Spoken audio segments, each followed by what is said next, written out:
Hey, what's up, everyone? I'm just here to talk about silver for a few minutes. Um, Not too long ago, I saw a video by Silver Seeker. He has a YouTube channel. If you don't know his channel, if you're not familiar with it, check it out. Like I said, username Silver Seeker on YouTube. Has a lot of good silver videos, and he did one that was pretty interesting, and it kind of brought my thoughts together on silver. And basically, what he did was he tracked the price of silver from, I believe, maybe the early 70s. I believe it was the early 70s till the U.S. went off the gold standard to current days. And he basically found out that silver, well, I shouldn't say he found out, he basically showed us, he already knew, that silver is an excellent hedge against inflation. That doesn't really surprise me. I would figure that silver would basically keep up with inflation or exceed it a little bit. Here, I'll put something to look at here rather than my hands and my mat. But I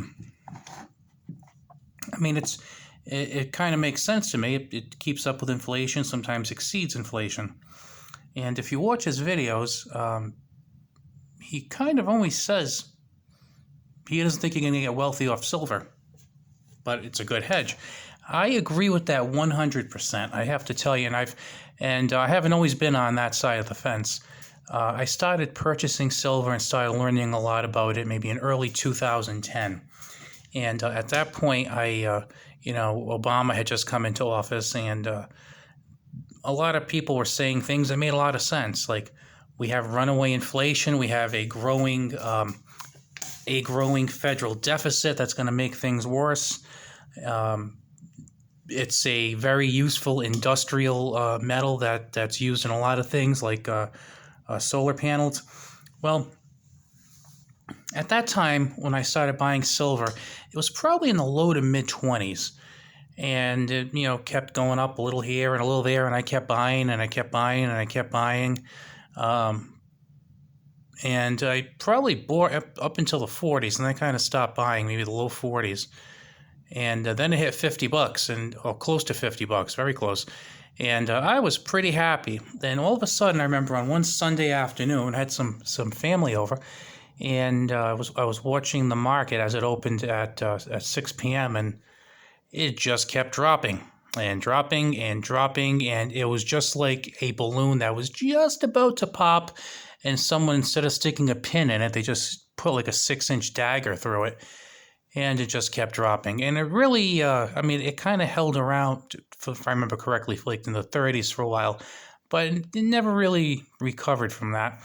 And then, through the years, I've been hearing the same things, that, silver is going to shine when the economy's problematic, because inflation is going to be bad, and runaway spending, and yada, yada, yada. Well, right now, we're looking at about 6.5% inflation according to the CPI, and that's really understated. If you think about it, we have 6.5% inflation, and that's the official government number, but that doesn't include gas and oil, it doesn't include food, and it doesn't include medical expenses. Now, if you look at some of your expenses, probably the ones that have increased the most are your gas and oil, generally fuel, food, and medical. So it's actually, in true terms, a lot higher than that. And on top of that, you figure in 2010, let's see, when Bush left office in early 2009, the federal deficit was about $10 trillion. When Obama left office, it was in in very early 17. We were looking at almost a $20 trillion deficit. It was around 19.6 or 19.7 trillion. And then 4 years later, Donald Trump left office. It was about 26 trillion. And now, after a little over a year of Joe, not even a year of Joe, we are at knocking on 30 trillion. So since that date, the Federal Reserve, the federal deficit has federal debt, I should say, national debt has risen from 10 trillion to almost 30 trillion. It's almost tripled. Inflation has gone pretty crazy. I mean, Look at how much you could buy things for 11 years ago, and then look at them now. Um, we got some bad things going on. And then if you look at today, besides runaway inflation and and a national debt that is going up like crazy, we have Russia causing some issues with Ukraine. We got some problems with Belarus and Poland. We have, I don't know if you noticed, the past year and a half or so, we have a little bit of a health issue going on. We have the potential of more lockdowns, more strains. I mean, a lot of bad stuff is going on. And a lot of people expected that all this bad stuff would cause increases to silver, and we really haven't seen it.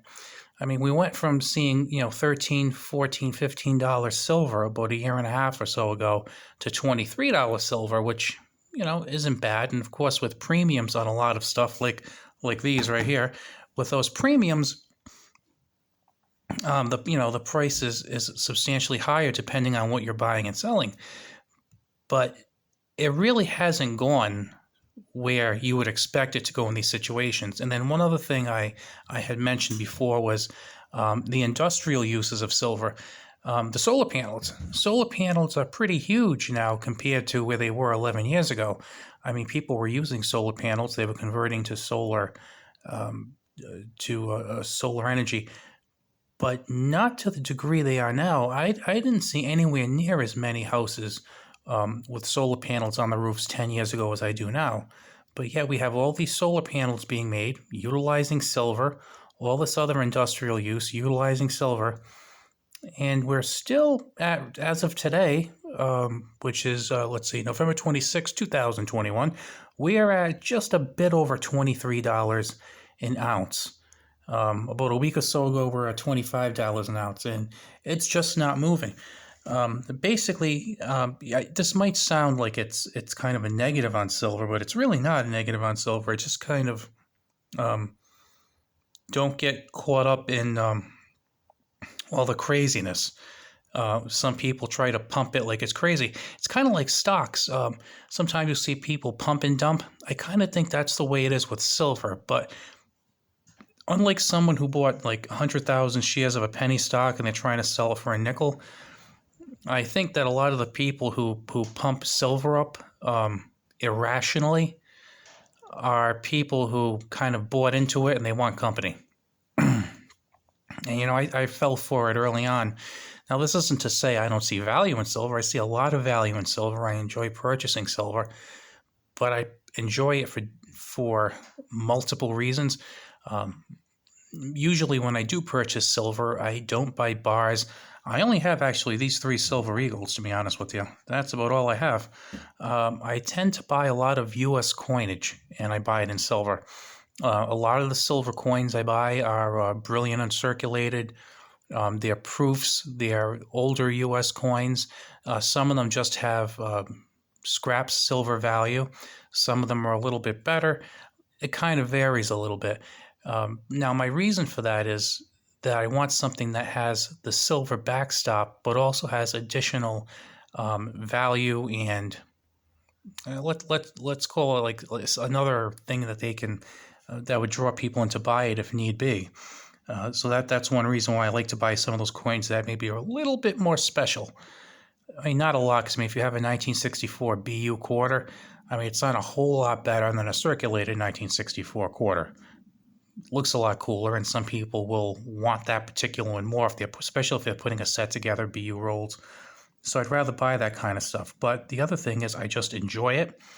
I get more enjoyment out of buying a lot of U.S. Silver coinage, more so than I do buying what I consider, even though they're coins, technically specialty rounds like these, because I still kind of consider them specialty rounds, to be honest with you.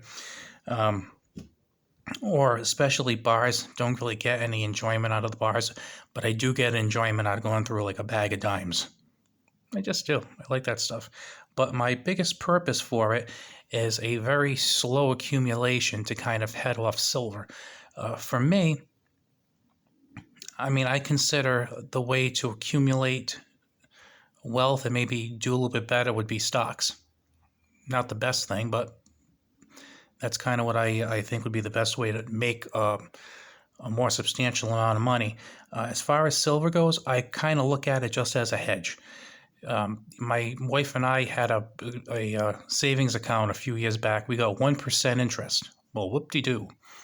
Wasn't much money, it was 1%.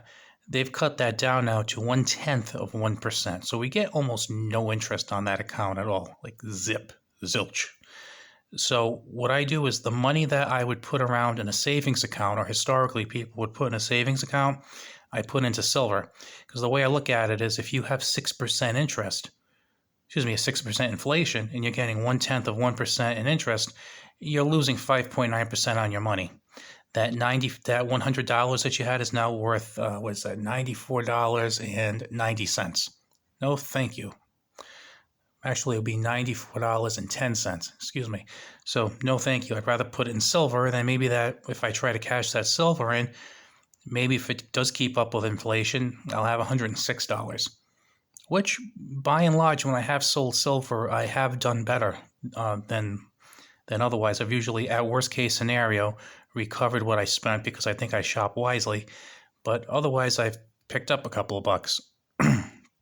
So I don't see this as a way to get rich. I see it as a way to maintain your savings, basically, maintain your wealth. I mean, you have some money you need for an emergency. You need to stay liquid.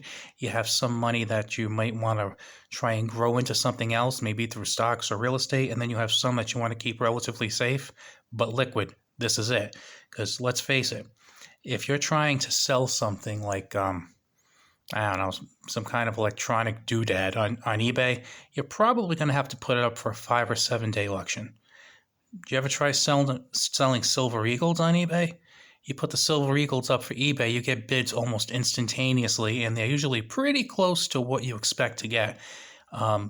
I think it's nearly impossible for you to put, if you have even halfway decent feedback on eBay, for you to put up, say, a silver eagle, a Morgan dollar, peace dollar up on eBay, and not have it sell for a very decent price within a 24-hour auction. So that's pretty. That's a pretty liquid investment. Now, as far as people who will say, well, you can make a ton of money, it's going to go to the moon. Okay, I could be wrong. I've been wrong before. It's very possible that we could have $50 silver again. And actually, judged by inflation, it would probably be about $60 silver would be equal to the 50 10 years ago. But I don't think it's likely. I'm not waiting for it. Now, if my silver did all of a sudden double or triple, I'd probably sell it all.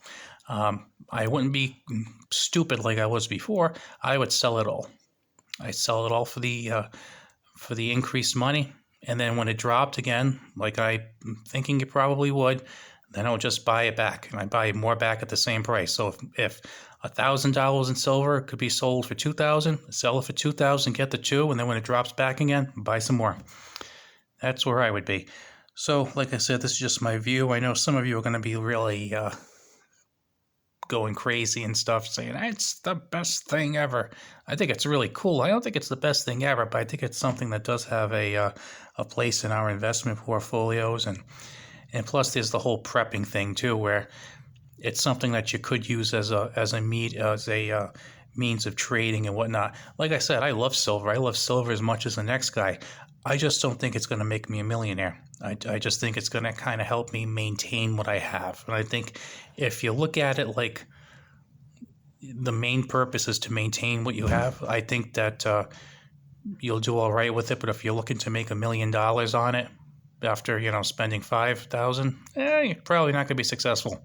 I don't think it's going to go crazy like that, because with all the bad stuff that's happened that was supposed to trigger high silver prices, hasn't happened. So I will talk to you guys later. Have a good one.